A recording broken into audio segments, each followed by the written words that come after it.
ঠান্ডা হও, ঠান্ডা ঠান্ডা হও। আমরা এক্ষুনি একসাথে শুটিং করছিলাম, আধ ঘন্টা আগে আমরা একসাথে শুটিং করছিলাম, সমুদ্রে নেমে সমুদ্রে শুটিং করছিলাম আমরা। পড়ে গেল নাকি ও একা হঠাৎ করে? আমিও পড়েছি, দুজনেই পড়ে গেছি। আমি ঠিক আছি। রাহুল দাকে দেখো না, রাহুল ঠিক আছে তো? আমাকে যেতে দিচ্ছে না, আমাকে যেতে দিচ্ছে না বাবলু দা। ঠিক আছে ঠিক আছে বাবা, দেখছি। ঠিক করে তোলো, আমি কথা বলবো।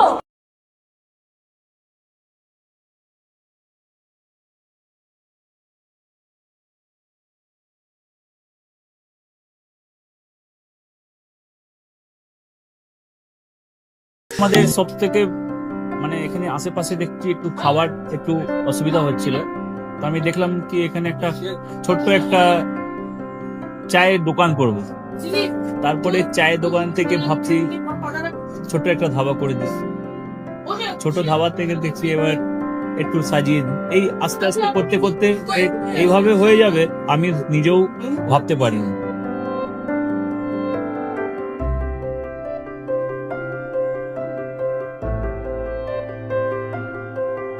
ব্যবহারের জন্য আমাদের এখানে কার পার্কিং থেকে নিয়ে গেস্ট খাবার থেকে নিয়ে বাড়ি এরকম কিছু ব্যাপার যদি থাকে তো মানুষকে বাড়িতে আমরা সার্ভিস দিতে পারবো, এইভাবেও আমরা চেষ্টা করব।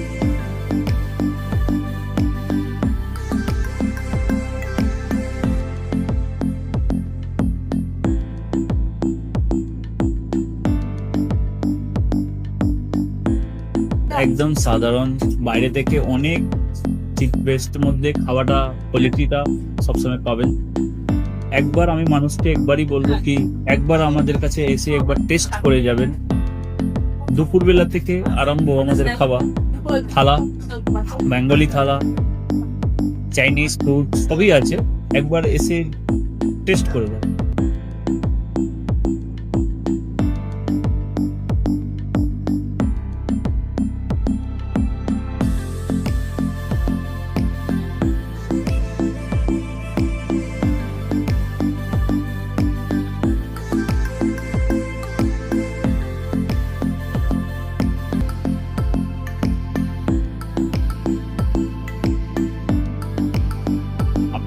চ্যানেলের মাধ্যমে বলি একবার আসুন কেশরী ধাবাতে, দেখেন।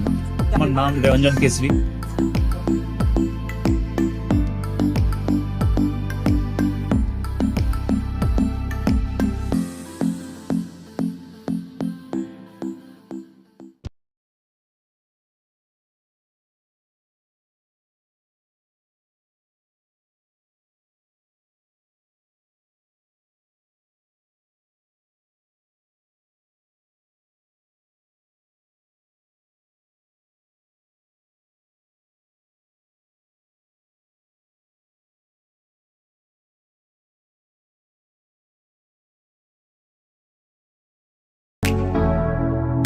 Keshari light house, Keshari light house এবং কেশরী লাইট হাউস নিজেদের রান্নাঘরকে আরো অত্যাধুনিকভাবে সাজাতে সমস্ত কিছু পেতে চলে আসুন নৈহাটি গৌরীপুর চৌমাথা বাজার কেশরী লাইট হাউস।